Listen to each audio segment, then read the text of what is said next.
para pengusaha bilangnya gini, "Gimana saya mau improve ya, Mbak, ya? Ya. Gimana saya mau istilahnya mau bergerak melangkah lebih maju, tapi saya sendiri tuh belum medical check up gitu. Saya mau dikasih vitamin apa, saya mau dikasih diobatin apa, sementara medical check up itu tuh kita belum belum yakin, belum akurat akurat lagi, gitu bener nggak kan. nih gitu? Iya, bener nggak sih nih gitu. Makanya ketika misalnya kita bisa menyajikan laporan keuangan, kita bisa mungkin ada advice tertentu terkait dengan ini Pak, sebaiknya seperti ini. Misal laporan pengeluaran pribadi jangan digabungin ya Pak. Kalau enggak, ada ya gitu ya? aduh, dan bahkan perusahaan besar mungkin gitu ya. Nah itu kadang kita mikir ini perusahaan besar udah oke ya, tapi ternyata ya ada 1-2 gitu ya Pak mungkin yang saya temuin ternyata juga dia belum proper gitu. Bahkan ada yang mungkin masih Excel manual dan lain-lainnya.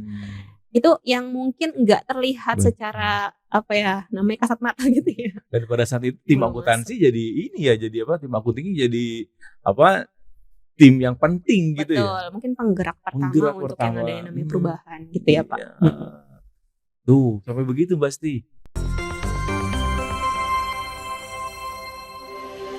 Makin baik aja. Assalamualaikum warahmatullahi wabarakatuh. Yuk belajar terus di Podcast MBA Makin Baik Aja. Podcast MBA Makin Baik Aja adalah ruang belajar, mencari inspirasi, mencari ilmu, mencari hal yang akan mengakselerasi kita ke tujuan hidup kita. Dan tentunya dengan narasumber yang paten dan kompeten. Hari ini kita kedatangan Master Akuntansi. Wah, kita perkenalkan dulu Ibu Master Akuntansi. Silakan Ibu. Apa nih Pak? Namanya Ibu? Oh ya, saya dengan Rohma Sudiati. Biasa teman-teman panggil dengan sebutan Rohma. Master Akuntansi? Pemegang brevet ini? Enggak, sebenarnya lebih kepada pendidikan formalnya ya Pak. Ya. Di strata 2-nya di Master of Accounting. Oke. Dan mengajar juga ya jadi dosen ya? Iya. Masya Allah. Dan memang Basti ini katanya sebutan bagi yang menonton podcast kita nih Basti. Basti. Oke. Basti, kita akan membahas tentang akuntansi. Karena tidak ada satu perusahaan pun yang tidak membutuhkan akuntansi. Betul ya? Betul. Betul. Apalagi perusahaan punya kewajiban lapor pajak, laporan ke audit dan macam-macam nih. Pasti butuh akuntansi. Tapi yang saya lihat ini, Mbak Roma, boleh bintang Mbak Roma ya? Iya, boleh. Punya master ya. Saya lihat itu banyak kan teman-teman tuh nggak terlalu ini kan pada posisi penting ya. Tapi kok kayaknya nggak bangga gitu. Saya tuh akuntansi di sini gitu, akunting nih, tim akunting gitu. Jarang saya melihat yang bangga di sini. Udah bangga sih di sini ya. Nah, cuman yang lain tuh enggak kayaknya. Kenapa ya itu ya? Maksudnya mungkin dari lingkup perusahaan pada umumnya gitu ya Pak atau gimana? Oh, mungkin karena kan memang akunting itu adalah posisinya memang di belakang ya Pak, back office. Jadi memang support, jarang kelihatan, betul, support. Jadi jarang kelihatan tuh. Misalnya yang biasa kelihatan kan mungkin kayak sales gitu, misalnya yang biasa ngomong bisnis dan lain-lainnya. Tapi sebenarnya ketika memang akuntingnya, si posisi akunting itu tidak proper, istilahnya tidak mungkin tidak profesional, itu akan larinya kemana-mana tuh. Iya, betul. Banyak perusahaan-perusahaan yang memang mungkin di posisi akuntingnya itu tidak persisten, kemudian dia tidak tidak memiliki kompetensi yang seharusnya, itu malah bisa menjerumuskan si perusahaan tersebut nih Pak. Apalagi kita berhubungan sama misalnya pajak gitu ya. Kemudian laporannya misalnya tidak sesuai dengan aturan-aturan yang memang yang berlaku gitu. Itu juga bisa. Saya pernah diilustrasikan tuh Mbak Rohma. Jadi ibaratnya kan kalau di dulu yang film-film Shaolin itu ya, dia kan bawa air tuh ke karena dia di gunung posisinya bawa airnya ke sungai gitu harus bawa tuh. Nah itu sales bawa air tuh. Tapi ini yang bertugas biar airnya nggak kemana-mana itu tetap di ini. Nggak bocor masuk sampai ke tempatnya yang penyimpanan tuh orang keuangan, orang akuntansi ya. Bagaimana mencatatnya apanya gitu. Percuma kalau banyak ngambil pas nyampe ke atas kosong Iya, gitu kan betul. karena bocor bayar denda pajak dan Iya, lain-lain. betul. Final Final destination-nya ya Pak. destination-nya. Tuh, oke. Ini pembukaan ya teman-teman. Karena kita tadi ngobrol yang ingin kita bahas ya agar menjadi inspirasi adalah pertama untuk teman-teman yang masih SMA nih. Mm-mm. Dia yang masih di SMK atau SMA, dia ingin melanjutkan. Bener gak sih akuntansi itu menarik, punya masa depan yang baik kan gitu biasanya ya. Atau yang sedang kuliah nih, biasanya kan suka ada yang saya udah bener gak jurusannya gitu ya. Nah itu ya. Yang ketiga yang sudah kerja nih, yang sudah kerja dan memang di bidang akuntansi biar semakin termotivasi nih ya. Nah, kita lihat nih sebenarnya ini apa nih, keren apa nih prospeknya ya akuntansi ini. Tapi sebelum itu kita ini dulu yuk, kita profiling dulu nih Mbak Rohma ini. Kok bisa ya jadi master akuntansi dalam umur yang relatif sangat muda? Gitu ya. Bukan saya tua ya, tapi ini cuman lebih senior. Cuman lebih senior aja. Lebih berpengalaman. Oke. Ya, mungkin dimulai dari awal saya tertarik dari akuntansi ya Pak. Tertarik dari akuntansi sebenarnya saya dari SMP Pak. Jadi SMP dulu betul di SMP negeri salah satu di Bekasi. Gue saya dari Bekasi ya Pak. Itu kelihatan kok ini kayak luar angkasa kok. Ada ini ya bekas udara-udara yang. Jadi pada saat itu di SMP saya ada mata pelajaran yang sebutannya dulu tuh pembukuan Pak namanya. Kalau dulu sekarang mungkin sebutannya sekarang akuntansi kali ya. Tahun sekian lah ya itu di SMP itu saya ada guru yang ngajarin pembukuan. Itu tuh yang bikin saya menarik, makanya ini mungkin penting ya Pak untuk tenaga pendidik itu bikin si anak-anak didik itu cinta gitu sama apa yang kita ajarkan. Bukan semata-mata cinta sama orang yang ngajarin, tapi apa yang diajarkan itu nyampe ke hatinya. Itu yang ada salah satu guru saya itu yang bikin saya pikir, oh ini ya istilahnya kalau dulu gampang juga ya gitu dulu. Hal yang saya dapetin, oh ternyata gue bisa nih di sini gitu kan. Nah pada saat itu kelas 3 SMP masuk SMA kan Pak. Itu SMA juga saya memang udah dibebasin tuh sama orang tua. Terserah. Pilih apa aja. Pilih apa aja gitu. Yang penting kamu suka, yang penting kamu bisa survive di sana gitu kan. Dan itu IPA IPS gitu ya. Dulu kalau SMA Pak. Nah, saya kan dulu mungkin ada kesempatan untuk di SMA ya. Iya. Tapi saya lebih memilih SMK akuntansi. Wah, ini lo udah langsung udah ini ya. Karena saya pikir juga ya udah, saya memang udah satu tujuan, kenapa saya harus kemana-mana gitu kan. Ya udah, saya langsung linear ke akuntansi salah satu SMK negeri di Bekasi juga gitu. Alhamdulillah dapat. Ya udah, sampai dengan SMK selesai. Nah, ini salah satu poin nih pentingnya Pak. Saya ngerasa SMK akuntansi itu jauh-jauh memang lebih bisa langsung terjun ke dunia kerja. Sebenarnya bisa langsung terjun ya? Sebenarnya bisa langsung terjun di dunia kerja karena memang di kurikulum SMK itu dia memang langsung kita praktek tuh Pak. Bisa dulu tuh belajar kita dari pagi sampai sore jam 4 jam 5 Pak. Itu SMK tuh bener-bener kita di lab akuntansi. Bener-bener ngulik tuh gimana caranya bikin laporan keuangan yang memang bener gitu. Baik perusahaan dagang, jasa, manufaktur dan lain-lain. Itu kita benar-benar dikulik di situ. Jadi harusnya pas SMK lulus itu dia sudah bisa membuat laporan end to end gitu ya, sampai keluar reportnya gitu ya. Betul, dan manual Pak. Betul. Walaupun kita diajarin tuh secara software kan banyak ya, MIOB, Accurate, Zahir dan lain-lain. Mungkin teman-teman yang embas di akuntansi itu familiar lah ya dengan software-software tersebut. Tapi anak-anak akunting, anak-anak SMK akuntansi itu belajar benar-benar manual Pak. Jadi even dia belajar software, harusnya mereka ngerti tuh ada kesalahan input secara analisa tuh harusnya mereka juga udah ngerti di situ. Baik. Nah, untuk yang sudah di SMK akuntansi keren ya. Keren. Yang SMA nanti silakan nih. Kalau yang mau jurusan akuntansi kita lanjutkan nih. Jadi baru kemarin kemarin lagi.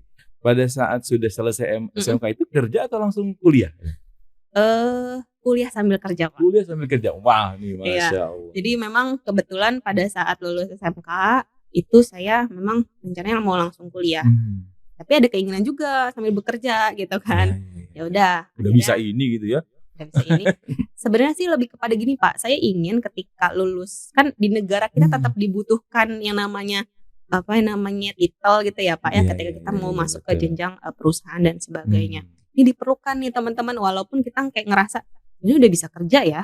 Oke, nah menarik, nanti kita tanya ya. Berarti apa nih bedanya nanti ilmu yang di SMK tadi dengan yang di Strata 1? Apalagi nanti di Strata 2. Nah, silakan. Ya. Oke, di Strata 1 itu sebenarnya secara teknis mirip ya Pak dengan SMK. Cuman mungkin karena waktunya di S1 itu kan kita 4 tahun. Panjang ya. Panjang, dan kita juga benar-benar diajarkan oleh yang minimal master kan di situ. Kalau di SMK kan mungkin baru sarjana istilahnya gitu ya.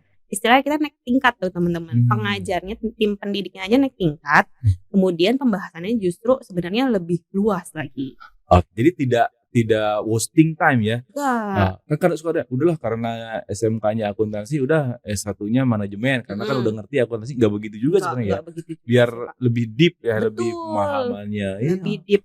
Kalau ibaratnya di SMK itu kita membahas mengenai bagaimana sih kita bisa bikin laporan keuangan. Di Strata 1 ini kita juga dibahas diajarkan untuk tetap sama sih Pak, bikin yang namanya laporan keuangan. Cuman kan nanti di situ ada yang namanya akuntansi makro, mikro, kemudian akuntansi manajemen dan lain-lain. Nah, itu akan lebih deep lagi, bener kata Bapak gitu. Ada makro, mikro gitu. Iya, kita belajar juga gitu Pak. Bahkan akuntansi syariah, kalau misalnya udah masuk ke penjuruan gitu ya, kita mau masuk yang audit atau pajak, atau bahkan kalau dulu saya ada yang syariah. Itu ada akuntansi syariah. Jadi jurusannya akuntansi. Jurusannya sih sebenarnya akuntansi Pak. Sebenarnya lebih kepada yang namanya ya? Spesialisasi. Spesialisasinya ada pajak, ada audit, terus ada syariah. Gitu. Mungkin sekarang kayaknya ada satu lagi deh. Nambah. Nih, baru Pak bawa apa tuh? Saya pajak. Pajak. Oke. Karena memang orang bijak bayar pajak. Orang bijak bayar pajak. Karena kebetulan gini Pak, dulu saya pada saat kuliah itu saya nggak sempat kerja di konsultan pajak gitu. Jadi saya ngerasa ilmu yang saya dapat langsung saya terapkan gitu. Itu harusnya sih pikir biarin lebih oke lah gitu. Betul, dan kalau tidak salah dengar ya, yang paling sulit memang katanya ya itu yang pajak itu. Sulit itu sebenarnya subjektif ya kalau menurut saya. Iya. Bisa jadi mungkin kalau dulu saya nggak terlalu suka audit Pak kebetulan. Iya. Ini audit ngapain sih kerjanya gitu. Mungkin juga maaf Bapak, saya lebih suka pada saat itu diajarkan oleh dosen-dosen yang pajak gitu. Jadi lebih langsung tektoknya tuh gini ya gitu. Itu kayak ini dia, saya nemuin diri saya di sini gitu. Terus itu kan udah akuntansi di S1 nih. Di S2 ngapain lagi tuh? Nah, mungkin banyak yang nanya ya kayak yang masih ya. Jadi ya udah SMK, S1, S2 ngapain lagi? Ya lebih deep lagi teman-teman di situ. Di situ apalagi di S2 gitu ya Pak, kita pasti banyak ketemu teman-teman yang kebetulan pada saat itu kan saya S2 di usia kurang lebih 22 tahun. Teman-teman di situ udah pada yang namanya CEO, udah pada punya kantor sendiri, bahkan konsultan pajak juga satu kelas gitu sama saya. Saya tuh ngerasa kayak nggak hanya di pendidikan formal nih, ternyata sama teman-teman saya anggap mereka tuh juga guru saya gitu. Di situ banyak belajar mengenai kebetulan memang kalau S2 metode belajarnya kita banyak diskusi kelompok gitu, gimana caranya memecahkan masalah. Terus kemudian tenaga pendidiknya juga mungkin udah profesor, udah doktor, itu yang bikin kayak ya ampun selama ini gue nggak ngerti apa-apa ya gitu. Setelah mereka sharing gitu ya, profesor, ternyata ilmu gue masih secuil banget. Jadi yang tadi SMK udah bisa akuntansi, kuliah hebat nih. Tahu-tahu pas S2 langsung gitu ya. Iya benar Pak, benar. Karena kan misalnya saya kebetulan saya memang linear di pajak nih Pak, dari S1 saya ngambil konsentrasinya konsentrasinya pajak. Kemudian di S2 juga saya ngambil konsentrasi pajak walaupun tesis saya bukan pajak. Karena dulu pembimbingnya linearnya lebih ke keuangannya lah gitu. Nah pada saat itu bahas tentang pajak itu banyak banget insight gitu Pak. Apalagi mereka yang benar-benar praktisi yang mereka ke pengadilan. Di S2 itu udah banyakan praktisi gitu ya. Iya, banyakan praktisi. Dan mungkin juga orang-orang yang menanyakan real kondisinya gitu ya. Yang dia saya CEO nih, saya punya pajak ini, ditanyakan di situ gitu. Jadi real case. Betul Pak. Apalagi misalnya ketemu tenaga pendidik yang memang beliau ini misalnya saya pernah jadi saksi ahli di pengadilan apa gitu. Wah itu kan kita kayak jadi tercerahkan gitu ya. Mungkin buat kita anak muda kita harus ngerasa haus terusnya kan ilmu gitu. Semakin kita tahu ilmu banyak kita kayak iya ya gue selama ini nggak tahu apa loh. Cuman secuil banget. Oh gitu, cuman kayak isinya tuh sepanjang kuliah tuh cuma kayak gitu sih Pak. Dari mulai networking, terus case-nya di S2 nih ya, case-nya case yang real, terus juga pendidiknya atau dosennya yang juga memang praktisi di lapangan gitu ya. Ada lagi? Apa ya? Ya paling juga sama salah satu yang paling saya ingat itu adalah akunting yang memang seluruh dunia tuh dibahas Pak. Misalnya standarnya kalau internasional kan IFRS gitu ya. Kalau di kita mungkin KSAK. Nah di S2 ini banyak banget dibahas tentang standar-standar nggak hanya Indonesia gitu. Jadi bisa kita studi banding kayak gitu ya. Dan itu kan membuat semakin kita mendalami punya wawasan banyak gitu, apalagi deep. Ketika ada masalah itu kan connecting the dot ya ini jadi lebih memudahkan di dalam solving problem. Betul Pak. Karena memang semakin banyak kita insight gitu ya Pak dari berbagai macam perspektif. Jadi ketika ada masalah ya benar kata Bapak langsung istilah kata mungkin menyambung-nyambungkan ini ya solusinya. Nah pasti itu yang sedang kuliah sekarang siap-siap lanjut ke S2 tuh 22 tahun umur 22 tuh udah S2 tuh. Yang sudah bekerja juga mungkin ya. Yang sudah bekerja juga ayo sisihkan uangnya, nabung waktunya untuk ikut S2 ya. Karena tadi betul kita akan bahas sampai ke jenjang karir nih. Akan memudahkan nih kalau sudah master gitu. Dan juga jarang mungkin ya. Nanti bisa kemana-mananya nanti kita ini nih pasti kita tanya ke Ibu Rohma. Jadi lulus kan udah sambil bekerja juga ya. Pas master juga sedang bekerja juga sambil bekerja juga. Iya, terus Pak. Karena kan kebetulan biaya hidup sendiri. Jadi mau nggak mau kita tetap harus bekerja lah Pak. Masya Allah. Gitu. Berarti saya tadi mau nanya nih setelah lulus itu langsung kerja atau enggak? Ini orang lagi kuliah aja udah kerja. Iya betul. Oke, nah ada setelah tadi hal-hal yang menarik nih pada saat S1 begini gitu ya. Dia kan sambil kerja kan ya. Pada saat S2 saya jadi lebih tanggung jawabnya atau tadi cara pemecahan masalahnya jadi lebih dimudahkan. Ada nggak gitu yang kerasa banget perbedaannya nih? Sebenarnya kalau saya yang saya dapat poin yang paling penting kalau saya pikir itu adalah kita tuh jadi open gitu Pak. Kayak misalnya setelah S2 itu saya mikirnya bahwa ketika ada masalah pasti ada penyelesaiannya nih. Gitu kan. Dan sekeliling saya juga banyak orang-orang yang memang ahli gitu bisa ditanya. Dan itu pasti ada solusinya lah. Betul, gitu. Betul. Dan betul kata Bapak pasti setiap ada jenjang pendidikan nggak ada ilmu yang sia-sia.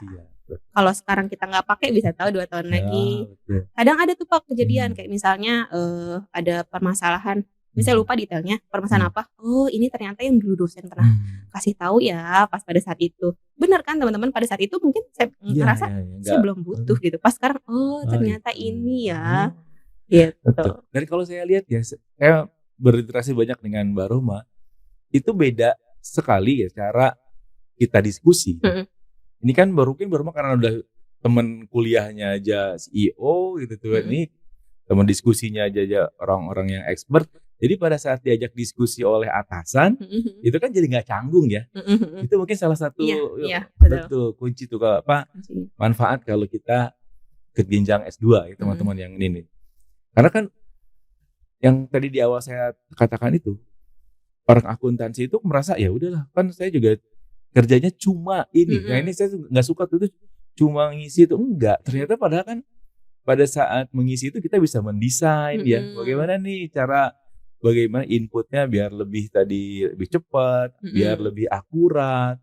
Bagaimana tadi ada validasinya, dibikin kontrol kan gitu ya. Boleh diceritakan Mbak. Nih.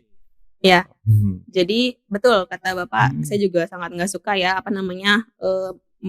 merasa kecil akan sesuatu yang kita kerjakan ya Pak.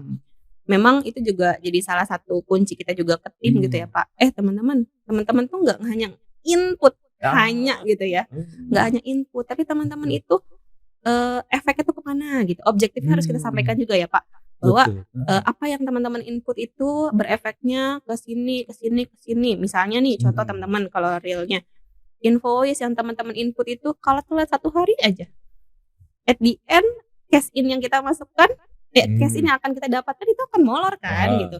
Si impact itu loh apa yang teman-teman kerjakan, gimana teman-teman bisa meet the target dan lain-lainnya. Sementara itu teman-teman juga bisa nih, ternyata sekarang yang kita kerjakan itu misalnya 1 hari gitu ya, bisa nggak ya kalau setengah hari? Nah contohnya nih teman-teman harus tetap improve tuh apa yang teman-teman lakuin, karena yang lebih mengerti itu teman-teman loh, mungkin bukan saya gitu kan.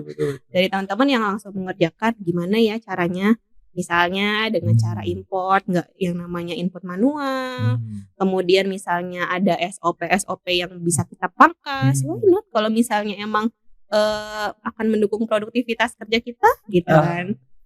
Nah jadi teman-teman semua tetap bertanggung jawab nih atas pekerjaan sendiri yang memang terus diimprove gitu ya Pak, terus dilakukan perbaikan, terus yang namanya kita nggak berhenti untuk berkembang gitu. Dan saya saksinya. Dulu ini spill dikit ini di perusahaan baru mas sekarang ini, itu laporan keuangannya bisa tanggal puluhan, 20-an gitu. Sekarang tebak tanggal berapa? Tanggal 3. Itu banget ya loncatannya luar biasa. Dan tadi kalau tidak didukung tim yang tadi juga ingin lebih baik, ini tidak mungkin gitu ya. Betul, Pak. Dan ini teman-teman yang saat ini kerja di akuntansi itu bisa ya, bukan ya, tidak sesuatu yang mustahil gitu kan. Dan juga banyak yang beliau Barohma ini latih gitu ya, yang awalnya bukan orang akunting, kemudian dia bekerja di satu unit dengan Ibu Roma karena mungkin dasarnya ngajar ini Ibu Roma ini, ya sampai sekarang jadi bisa gitu kan. Senangnya ngomong. Oke, nah jadi udah berapa dari perusahaan yang pada saat S1 sama dengan S2 itu terus gitu? Pindah juga, ada pindah. Jadi kebetulan dulu saya tuh 3 tahun. Pindah. 3 tahun ada. Ini udah berapa perusahaan nih sekarang? Ada berapa ya Pak? Kayaknya 8 ya. Waktu berapa tahun itu? Rata-rata 3 tahun saya move ya Pak. Memang itu jadi gini, salah satu ada 2 ya Pak perjalanan orang berkarir gitu. Kalau kita mau tetap sukses di bidang kita, mau stay di kantor itu terus aja, dia persisten aja, konsisten gitu ya Pak. Tapi ada juga yang dia butuh loncatan itu, tiap satu loncat. Gitu. Nah saya termasuk yang itu Pak. Teman-teman kalau tentang karir, lihat podcast MBA dengan Ibu Ira, Bu Disi Irawati tentang karir itu. Bener tuh, Ibu Ira juga loncat-loncat tuh. Betul. Dan itu betul gak masalah sebetulnya. Dan meninggalkan delegasi, meninggalkan jejak lah gitu ya. Ini sudah ada perbaikan. Bisa ceritakan nggak yang berkesan nih ketika memperbaiki perusahaan yang mana? Atau nggak usah disebutin perusahaannya, tapi case-nya lah gitu ya. Ada Pak satu perusahaan, memang kebetulan ini ini dari teman S2 kebetulan. Itu jadi beliau jadi bos saya gitu. Saya datang gitu kan. Datang baru 1 minggu kalau nggak salah, kan kalau 1 minggu kita ngeliat dulu ya Pak, ini gimana sih ya situasinya, kita pelajari data dan lain-lainnya. Pada saat itu pagi-pagi saya dipanggil, gimana caranya 3 tahun ini yang 3 tahun belum rilis laporan belum pada saat itu. Jadi delay ya. Gimana caranya, saya lupa tahunnya 2014 apa ya, 2014, 2015, 2016, 3 hari selesai. 1 hari 1 tahun. 1 hari 1 tahun nggak sih? Gimana ceritanya Pak? Ya kamu terserah kamu lah gimana ceritanya. Datanya semuanya juga sudah hilang. Ya, padahal S2 ini temennya ini ya. Iya, karena beliau juga datang di pertengahan periode tersebut gitu Pak. Jadi memang bukan ini. Betul, Jadi istilah kita betul. bersih-bersih lah gitu. Ya. Jadi ya Pak ini gimana? Kalau misalnya udah rapi nggak perlu ada kamu Rohma. Saya digituin Nah, Pak. tuh dengerin tuh. Makanya oh ya oke, Pak. Kalau rapi nggak usah saya ngehadirin kamu. Yang lain juga mungkin bisa gitu. Gimana caranya nih beres dalam 3 hari? 3 hari mah bukan seminggu lagi ya, 3 hari. Ya udah Pak. Itu mungkin ya salah satu yang berkesan buat saya. Jadi bukan bagaimana kita apa ya namanya ya bikin puas atasan kita, bukan. Tapi lebih kepada apa yang sudah diamanahkan sama kita. Dia percaya dong, beliau percaya sama saya. Oh ya udah kalau beliau percaya sama saya, gimana caranya saya selesaikan? Minta misalnya salah satunya minta rekening koran yang 3 tahun lalu kan itu susah ya Pak. Kalau bank tuh rata-rata nggak mau tuh ngeluarin gitu kan. Ya udah akhirnya saya terbitkan lah laporan setiap hari 1. Kamu gak usah mikirin gimana ceritanya, nantinya jadi tanggung jawab saya. Punya teli lah gitu ya. Yang penting teli. Yang kan sebenarnya laporan itu penting wajar gitu kan. Wajar enggak gitu. Soalnya kita udah ditungguin sama orang pajak pada saat itu Pak. Jadi mau gak mau memang ya beliau ini diminta gimana caranya harus selesai. Nah ini buat para Basti ini, terutama tadi yang sudah kerja ya. Keadaan seperti ini tuh kan bukan tidak mungkin terjadi juga kepada teman-teman. Dihadapkan kepada sesuatu yang menurut kita susah gitu ya.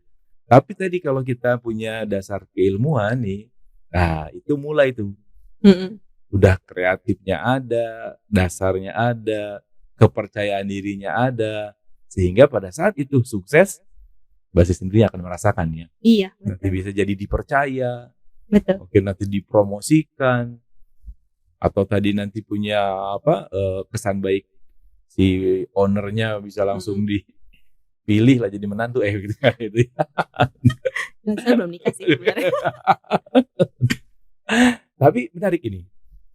Ya, jadi bagi yang tadi SMA atau SMK tadi nggak wasting kok ke kuliah itu, karena di kuliah itu makin deep ya, kemudian juga waktunya lebih panjang 4 tahun, sehingga pemahamannya juga lebih bisa tahu why-nya lah gitu ya.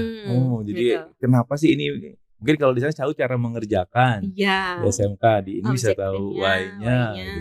Nah di S2 mungkin bisa merekayasa itu maksudnya bukan yang jelek ya, bisa tadi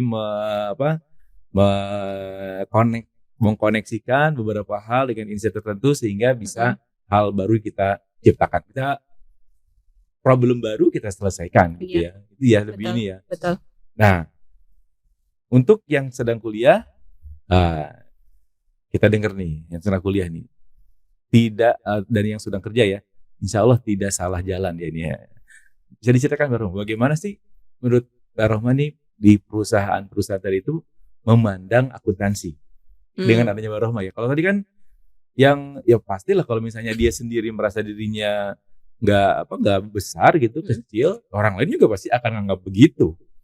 Ya kan, ya gitu ya, lu cuma akuntansi, ya udah lu cuma akuntansi gitu ya. Tapi yang saya lihat Mbak Rohma nggak begitu gitu. Bahwa justru akuntansi itu jadi disebutnya, jadi ini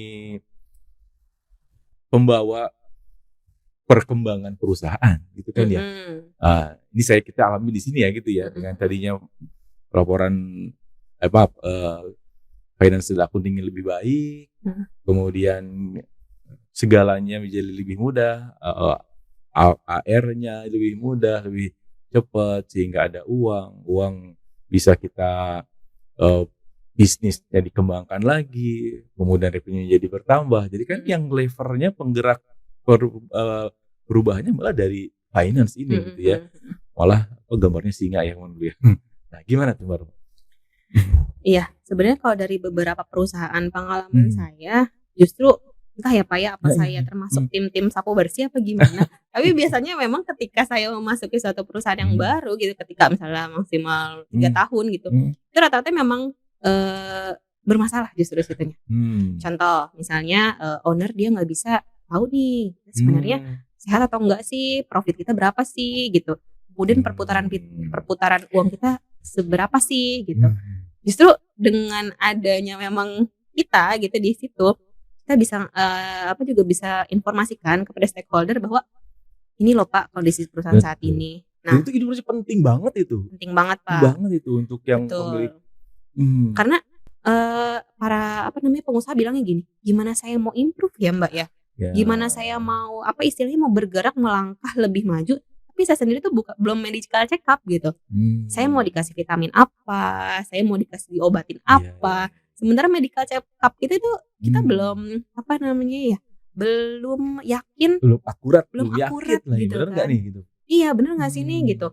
Makanya ketika misalnya kita bisa menyajikan laporan keuangan, kita bisa mungkin ada advice tertentu terkait dengan ini Pak sebaiknya seperti ini. Misal laporan pengeluaran pribadi jangan digabungin ya Pak. Kalau enggak ada ya gitu ya. Aduh. Dan bahkan perusahaan besar mungkin gitu ya. Nah, itu kadang kita mikir ini perusahaan besar udah oke ya. Tapi ternyata ya ada 1-2 gitu ya Pak mungkin. Yang saya temuin ternyata juga dia belum proper gitu. Bahkan ada yang mungkin masih Excel manual dan lain-lainnya. Itu yang mungkin nggak terlihat secara kasat mata gitu ya. Dan pada saat itu tim akuntansi jadi tim akuntansi jadi tim yang penting gitu ya. Betul, mungkin penggerak pertama untuk yang ada yang namanya perubahan gitu ya Pak. Tuh sampai begitu pasti. Ya nggak kecil ini, harus bangga dan kembali lagi ke bagaimana kita memandang diri kita gitu ya. Kalau tadi cuman input ya itulah Anda gitu ya kalau begitu. Tapi kalau kita enggak nih, saya harus memberikan informasi akurat tentang bisnis. Mulai dari berapa nih bener nih keuntungannya. Uang yang ada tuh berapa sih gitu ya. Uang di luar tuh berapa, itu kan penting. Kalau nggak ada itu gimana bisa ini jadi dashboardnya perusahaan, jadi si manajemen ya untuk memutuskan sebagai dasar untuk membuat keputusan. Masya Allah, itu menentukan arah perusahaan. Atau malah lebih ekstrimnya menentukan perusahaan ini masih bisa berjalan atau enggak gitu kan. Betul. Silakan tuh orang salesnya bangga-bangga atau orang marketingnya bangga-bangga, tapi kalau perusahaannya tutup gimana? Ya, itu ini dan itu di Anda tadi akunting. Hanya tadi dari Ibu Rohma kan jelas tuh, dari Ibu Rohma tuh jelas tuh bahwa belajar terus. Ya, gitu ya. Yang penting ya, belajar terus dan berusaha tadi. Mungkin dipilih sabu bersih bukan kebetulan ya, pasti karena ini Mbak Rohma punya track record bagus nih untuk sabu bersih gitu ya. Sampai dapat label seperti itu ya. Kalau bagus ya, tujuannya gitu, targetnya ya. Saya nanti saya kalau ada terjadi masalah di akunting, ada selisih atau apa, orang yang pertama kali dilihat atau ditanyain saya gitu ya. Itu kan keren tuh. Ya, jadi asal begitu, asal teman-teman yang sudah bekerja di akunting bisa seperti itu, yakin ya Mbak Rohma ya bisa sampai ke tingkat tertinggi ya. Betul. Maka direktur keuangan itu ini ya sudah common, sudah biasa. Kalau misalnya perusahaan multinasional, kan biasanya kan direktur utamanya itu nggak bisa dari sana tuh, dari luar, karena kan orang pribumi lah gitu untuk memudahkan ini. Nah biasanya mereka menyimpan orang keuangan, direktur keuangan. Direktur keuangan itu mewakili ya dia kadang-kadang sih di internal kelihatan juga lebih tinggi direktur keuangan daripada direktur utamanya. Dan itu kan nggak mungkin dari orang, ya bukan nggak mungkin ya, susah lah dari orang sales ya. Orang karena kan ini kan keahlian khusus nih. Akuntansi ya mungkin orang akuntansi bisa jadi sales ya.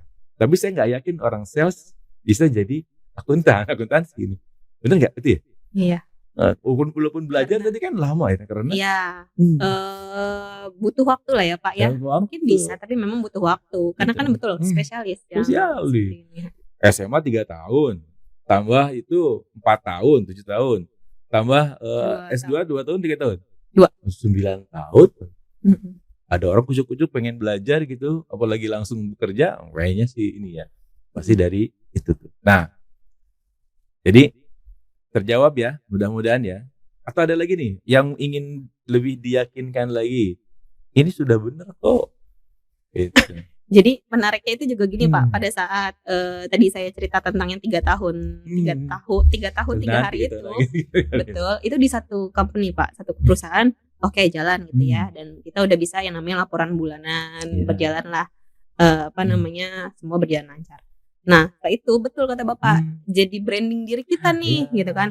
Nah ketika kemudian di situ grup ya Pak ya, di satu yang lagi ini butuh lagi nih gitu. Tuh Roma aja. Ini yakin Pak. Kata saya juga dia belum hati saya. Ini yang udah lancar, udah ada orang baru gitu ya. Ada orang baru. Kamu bagiannya dulu sebutannya financial controllernya tuh Pak. Jadi dulu saya pegang ada 3 perusahaan, salah satunya tuh yang udah rapih lah istilahnya. Nah jadi saya kerjanya jalan-jalan. Tapi ya itu mengedukasi yang saya happy-nya tuh gitu sih Pak. Ketemu orang lagi kan banyak orang yang kita temui. Networknya jadi lebih banyak. Networknya banyak gitu. Betul. Salah tuh berarti kalau akunting duduk di meja terus itu kayaknya harus dirubah tuh ya stigmanya ya. Nah itu yang di kantoran nih. Kita boleh buka-bukaan dikit ya. Kan bisa juga jadi konsultan ya. Iya. Sekarang itu saya kemarin ketemu itu ya yang dari Menparekraf ya. Jadi yang terdaftar aja nih teman-teman ya, terdaftar aja UMKM itu 3 juta sekian yang mendaftarkan diri. Pasti yang tidak mendaftarkan lebih banyak lagi harusnya. Saya tidak yakin mereka semua sudah punya laporan keuangan yang baik. Betul. Dan itu kan bisa jadi teman-teman menawarkan jasa gitu. Ayo gimana? Bisa begitu ya? Begitu. Bisa Pak, bisa. Karena saya pun demikian gitu. Jadi buat teman-teman yang memang minimal gini lah. Walaupun kita belum punya lisensi brevet ya Pak, USKP kan kita kalau misalnya mau jadi seorang konsultan pajak itu ada lisensinya tuh, nanti belakang namanya tuh gelar BKP, bersertifikasi konsultan pajak gitu ya. Nah itu ada ujiannya tuh, ujian A, ujian B, ujian C, USKP A, B, C. Gitu. Tapi walaupun tidak juga bisa. Walaupun tidak, tapi perusahaan itu kadang butuh tuh Pak. Misalnya yang UMKM yang tadi Bapak bilang tuh, yang misalnya 1 tahun 1 M misalnya. Atau mungkin kurang dari itu, nggak apa-apa. Kita bisa tawarin juga jasanya. Ini pajaknya loh. Saya yakin keuangan aja Pak, laporan keuangannya yang tadi itu, yang udah miliaran aja ternyata nyampur 3 tahun gak ada laporan bisa jadi. Iya betul. Tuh, jadi yang kedua tadi selain di kantornya juga ternyata bisa menjadi agen perubahan, bisa jadi yang penting, bisa juga kita punya sampingan tuh ya. Betul. Dan itu kan bisa langsung dicoba ke teman-temannya yang punya bisnis ya. Lu mau ini enggak gitu kan nih. Betul. Nanti karena begini teman-teman, ke depan saya yakin ya dengan sekarang sistem semakin digalakan, pemerintah kita semakin kuat, UMKM itu juga pasti semua nanti akan terdetek ya. Betul, dan Pak. pada saat terdetek pasti akan ditanya nih, kamu kan dulu jual ini, gimana laporannya, bagaimana pajaknya. Lah saya mau ngomong 2023 nih, mungkin 2030 tuh udah pasti nggak bisa lagi orang tidak kena pajak gitu ya. Mungkin ya nih kalau lihat dari luar negeri kan kalau udah apalagi sekarang kan udah mulai NIK dan lain-lain. Nah ini saatnya teman-teman akunting ini akuntan profesional atau akunting sih Pak. Akunting ya. Ini teman-teman yang bekerja di akunting ini juga tadi, dan itu kan waktunya nggak insya Allah kita nggak amanah di kantor ya. Malam bisa, Sabtu Minggu bisa kan. Betul. Laporan sebulan sekali ya. Iya. Apalagi kalau transaksinya sedikit gitu kan. Betul. Kalau masalah harga silakan terus kemarin juga ini ya baru bisa jadi konsultan beneran ya. Maksudnya kalau tadi kan jasa perorangan gitu ya. Bisa juga membuat firma atau apa namanya tuh kalau konsultan itu? Sebenarnya itu Pak, kalau misalnya kita mau emang resmi, kita harus melalui ujian-ujian itu. Gitu. Nah itu memang turun dari Ikatan Konsultan Pajak Indonesia langsung. Tapi itu berarti profesi ya? Iya, profesi. Bukan nggak harus punya firma kayak law firm gitu nggak gitu? Enggak. Berarti kalau udah punya itu Pak sendiri aja bisa gitu ya? Bisa. Saya konsultan Rohma Sudiati gitu ya? Di belakang nama saya tambah gelar gitu. Jadi walaupun kita baru ujian A gitu Pak, udah bisa tuh BKP. Kan itu salah satu yang menjual ya. Dia udah sertifikasi nih, walaupun misalnya baru A. A itu kan baru pribadi Pak. Jadi gimana tuh bisa yang biar A itu baru pribadi. Jadi istilahnya kayak perpajakan pribadi. Itu kita lulus tuh misalnya. Tapi belum ke perusahaan. Perusahaan tuh yang B. Cek kalau cek misalnya mungkin udah ke pengadilan dan sebagainya. Oh. Jadi jenjangnya itu ada, tapi satu pun kita juga udah ada gelarnya di situ. Nggak USKP, nggak BKP, BKP enggak. Oh, punya BKP aja BKP lah. aja. Oh iya. Tapi nanti di surat keterangannya aja gitu ya. Iya. Dan itu kan, ini pengalaman saya nih, sampai ratusan juta ya kita bayar konsultan itu, konsultan pajak itu. Luar biasa itu. Iya. Apalagi ya tadi kalau melihat di negara maju, para konsultan pajak itu malah jadi ini ya, jadi apa namanya, kan kalau di luar negeri itu lawyer sama petugas pajak tuh, konsultan pajak yang kalau misalnya ada CEO nih jalan nih, pasti di belakangnya tuh yang pakai jas-jasnya itu lawyernya, pajaknya gitu. Malah jadi ini topik lain nih.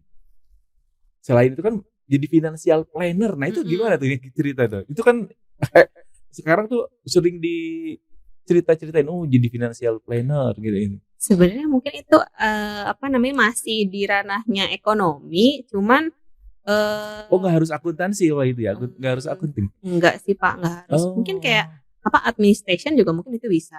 Yang penting mungkin sejauh kita belajar budget dan budgeting itu mungkin dipelajari juga di beberapa jurusan ya, nggak hanya akuntansi, manajemen juga mungkin belajar. Dan mungkin di yang lain juga. Kan itu tadi kan financial planner itu kan sekarang banyak orang kaya di Indonesia nih. Wah, sultan itu kan. Biasanya kan mereka udah mulai ya gitu ya. Ingin dibantu oleh financial perencanaan keuangan. Benar ya, financial planner ya namanya ya, betul ya. Nah, itu ternyata nggak harus akuntansi gitu ya. Ini saya nggak terlalu paham sih Pak terkait dengan itu. Tapi setahu saya sih nggak harus itu sih. Dan saya juga kurang tahu apakah dia ada yang namanya kayak gelar tertentu bahwa menjelaskan bahwa dia tuh financial planner loh. Iya. Tapi kalau berangkat dari akuntansi mungkin lebih mudah. Lebih mudah mungkin. Orang ngerti kan itu kan. Betul. Apalagi tadi brevetnya perorangan kan, wow pas tuh. Iya. Okay. Apalagi ya selain itu ya, selain tadi di kantor bisa jadi yang utama, atau apalagi kantor-kantor yang tadi kurang bagus dalam laporannya. Kemudian juga bisa jadi pembuat laporan keuangannya, bisa jadi konsultan pajaknya atau UMKM gitu ya. Betul. Apalagi kalau sudah yang BKP tadi itu sudah bisa ke perusahaan besar gitu kan. Betul. Dan tadi saya cerita tuh, kita bayar mahal. Nah, bisa jadi financial planner gitu ya, bisa juga ya.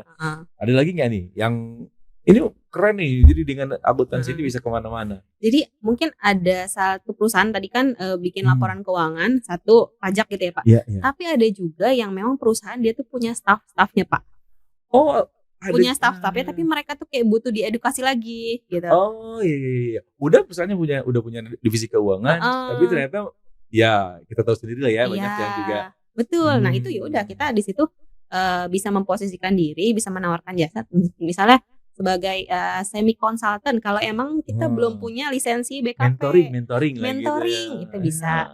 Sebenarnya lebih kepada finalisasi, yaitu final destination, untuk menerbitkan laporan yang memang proper dan sesuai dengan aturan yang berlaku di akuntansi gitu. Jadi pas sudah ada laporan sini cek dulu gitu ya. Iya, kita menganalisanya dan sebagainya. Nanti ke depannya gimana? Bisa jadi mungkin yang lain bikin budget juga bisa Pak. Mungkin ada beberapa perusahaan juga yang masih kebingungan gitu. Dan salah satu yang ultimate-nya katanya bisa kerja di rumah ya. Iya. Ya, gimana tuh? Betul. Jadi beberapa teman saya yang memang ibu-ibu gitu ya Pak ya, ibu-ibu itu mereka justru lebih nyaman sekarang kerjanya di rumah Pak. Dia megang yang namanya tadi tuh UMKM. Ya memang perusahaan kecil, tapi yang mereka pegang tuh bukan main-main 10, 20 gitu. Kali aja 10 juta tuh ya. Ya mungkin bisa kalau di kumulatif mungkin lebih tinggi dibandingkan yang kerja di kantor, bisa jadi ya Pak ya. Betul. Gitu. Tapi rumah keurus, anak-anak juga dekat sama ibunya. Mungkin itu salah satu pilihan untuk perempuan nih, teman-teman perempuan yang memang dia mau bekerja di rumah tapi tetap menghasilkan. Dia punya background akuntansi. Dan inget tuh, dalam agama aja tuh tugas perempuan salah satunya mengelola harta suami tuh. Jadi kalau akuntan kayaknya oke lah itu. Betul. Mengolah harta suami dan harta dirinya. Dan harta dirinya. Kalau kan suami, semua uang adalah milik istri. SUAMI. Ya, tapi kalau harta istri bukan harta suami. Begitulah ya teman-teman. Harta istri. Baik, kayaknya udah semua nih ya. Yang SMK tadi udah, yang sedang kuliah tadi ini, dan yang sudah bekerja juga ini banyak ternyata ya gitu ya. Jangan, sekali lagi ya, awas ya kalau merasa kecil gitu ya, merasa ini cuman input berarti dimarahin Bu Rohma. Nah, ada kata-kata closing statement nih bagi para akuntan dengan itu. Akuntan apa sih? Akuntan ya Pak, akuntan sih Pak. Cuman emang apa ya? Mungkin bahasa akunting sama akuntan tuh rada-rada ini ya. Apa namanya, mirip-mirip lah ya. Masa sering ketukar, apa akunting itu pekerjaan yang dia kerjain, apa akuntan namanya. Mungkin biasa umumnya disebutnya sih akuntan. Akuntan atau berarti inilah profesional yang bekerja di bidang akuntansi atau para pelajar yang sedang meniti karir di bidang akuntansi. Ada closing statement nih dari Mbak Rohma. Iya. Jadi teman-teman Embasti nih yang memang sekarang sedang kuliah, sedang meniti karir maupun mungkin ya meniti karir baik yang di corporate maupun yang non corporate, istilahnya di rumah yang tadi saya maksud, itu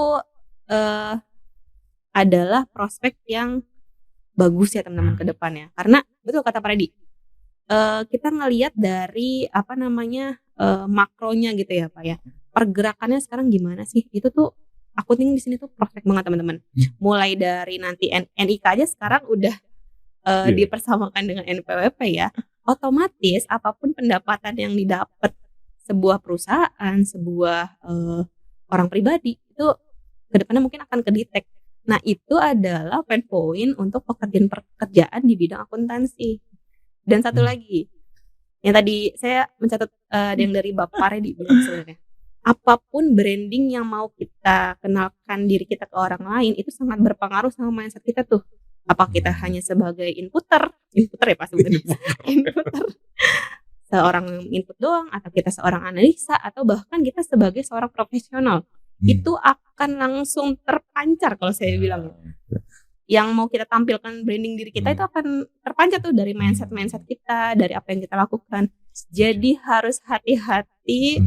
Kita itu punya mindset itu akan mempengaruhi semua yang akan kita lakukan ke depannya. Masya Allah. Jadilah problem solver ya. Problem solver. Profesional bidang akuntansi sebagai problem solver, membuat perusahaan lebih stabil dalam keuangan dan mampu bergerak lebih maju. Wih, Masya Allah. Semoga ya teman-teman ya. Dan ini insya Allah di MBA juga, di PT Multi Bangun Abadi banyak juga tuh lowongan-lowongan untuk teman-teman yang akuntansi. Silakan nanti cari Multi Bangun Abadi, itu insya Allah nanti ada banyak lowongan-lowongannya. Demikian, terima kasih banyak Ibu Rohma, semoga ilmunya tadi dan terutama bisa menginspirasi ya. 22 tahun master loh. Mulai master ya, itu 24 ya. 24 master tuh. Semoga yang lain yang belum terpicu. Kita doakan beliau juga semakin maju. Ini ibu dua anak-anaknya jadi anak-anak soleh. Amin. Kemudian juga apa yang dicita-citakan bisa tercapai. Amin. Kita tutup dengan doa kafaratul majelis. Subhanakallahumma bihamdik, asyhadu an la ilaha illa anta, astaghfiruka wa atubu ilaik. Wassalamualaikum warahmatullahi wabarakatuh. Waalaikumsalam warahmatullahi wabarakatuh.